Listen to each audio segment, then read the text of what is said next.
Yeah. So let's go ahead and move into my main topic. So I wanted to bring this up because I was thinking about this. Somebody was talking here a while back about how even though we've got tons more gear today, so many people sound kind of alike.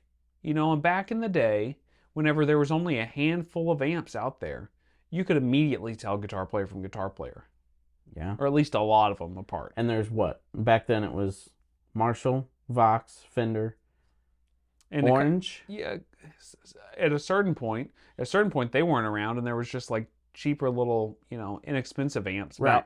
Valcos and Oh, that's true. Sears and Roebucks Supro. and stuff like that. But do we have too many options today in amps and guitars and pedals and all these things? And the fact that we're having too many guitars, is that causing us to like not be able to find our sound and to find like our sound? I'm not saying like go out and buy different, because obviously now we've got way more of a chance to find a sound that you really like. What I mean is to find your sound. When you hear Jeff Beck play, you can hear his sound. And it doesn't matter if he's playing through a Champ, if he's playing through a Marshall. It doesn't matter what he plugs into. There's tons of stories about guitar players plugging into crazy things they're not used to, Eddie Van Halen or whoever, and it sounds like them.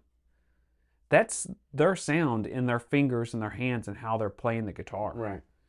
So do we have so many options today that we're just going out and trying to find the sounds in that, and we're all just kind of, homogenized in this junk kind of feel and sound? Yeah. So I think you're right. I think there are too many options because they are keeping us away from what matters. So the reason why I say this is... Is it the man? The man keeping us away No, from what matters? Because the world is run by the man. Who? The man. Oh, you don't know the man? Oh, well, he's everywhere. What I'm trying to say is, look at J.D. Simo, okay? This is a guy that, like, he was younger, like, in the Nashville scene. He was kind of making a name for himself. He decided to go solo.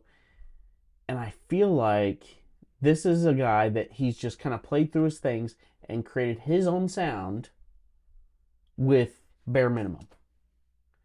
And I feel like he's one of the few people right now that is literally just playing for the music and for the vibe, and he's playing to what he knows best and what he can do best to serve the song.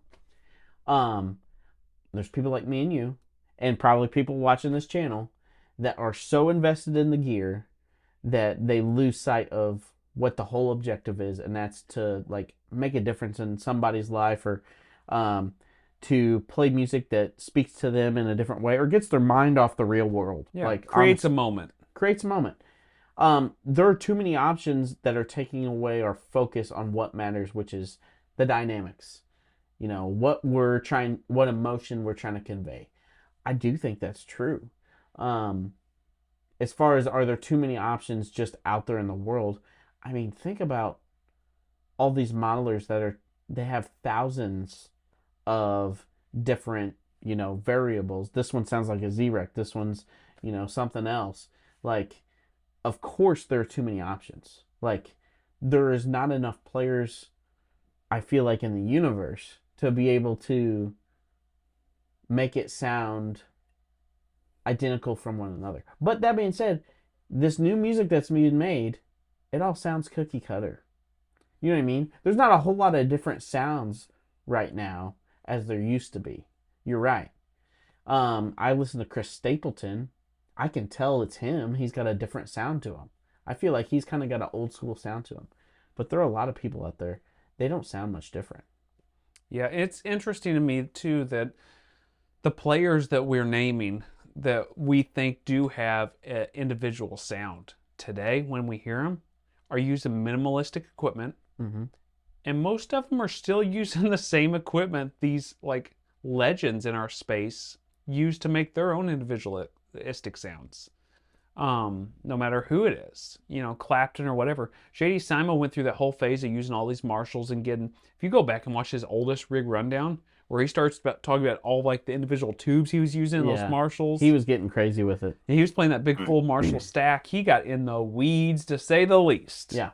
I mean, we get in the weeds here, but that boy, he was really in the weeds. He was drinking the Kool-Aid, that's for sure. Yeah. And he could hear the sound, and that's cool. And, you know, if we were sitting there right next to him, maybe we'd hear the sound, maybe we wouldn't, maybe we'd feel it, maybe we wouldn't. But the point is, like, he went all down that whole road.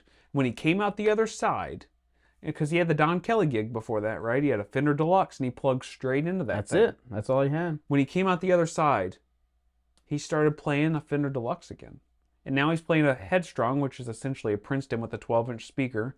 Sounds like a Deluxe a lot. Mm-hmm. And he's got like 3 pedals on the ground, and they're like newish pedals for the most part. I mean, he's went through a few different things, but he's got a small pedal board. He's plugging straight in that thing, and most of his sound is coming from his fingers. Yep. I think of that story about Phil X, and his pedal board goes down, and he's like, "It's all up to you guys." Yeah. You know, and he's got to make the sound work with his fingers and his volume knob. Yep. That makes a player unique. Right. It's not the gear. So, do we have too many options that's like blinding us to thinking the options is the sound and the choice? I definitely think so. I think it's availability too. I mean, you know, if Jimi Hendrix was here today, would he play a Kemper? Definitely. I sent you a picture of it. Yeah. Would he play a Kemper?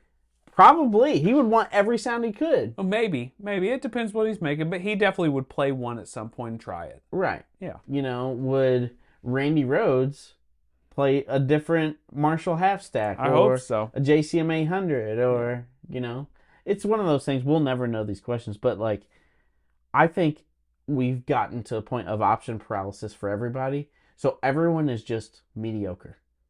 And no one's really taken the effort to make their own sound unique when they play. And that's really what we care about. Yeah, you know, and there's a handful of players that have got, I'm not saying that the only way to get it is minimal gear.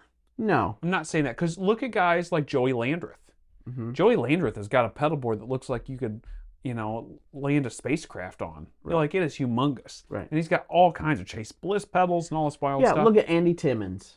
And those dudes have a sound, and they are completely unique.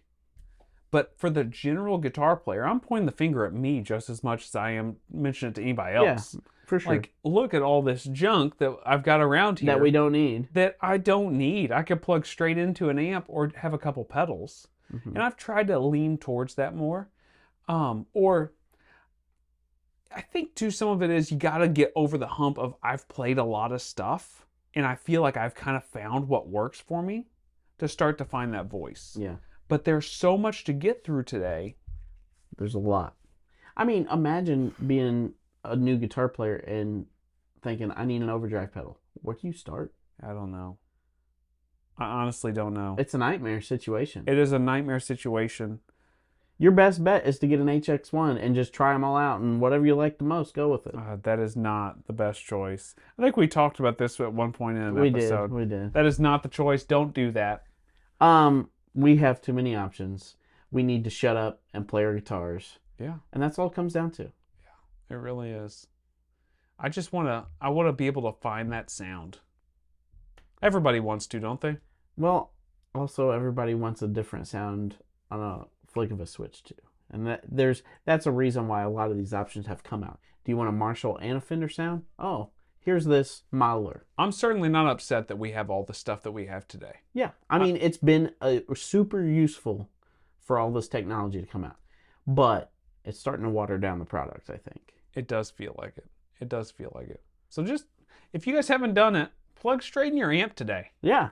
Have fun with it. Do we have too many options? I think so. I think we do. All right. We'll see you guys next week. See ya.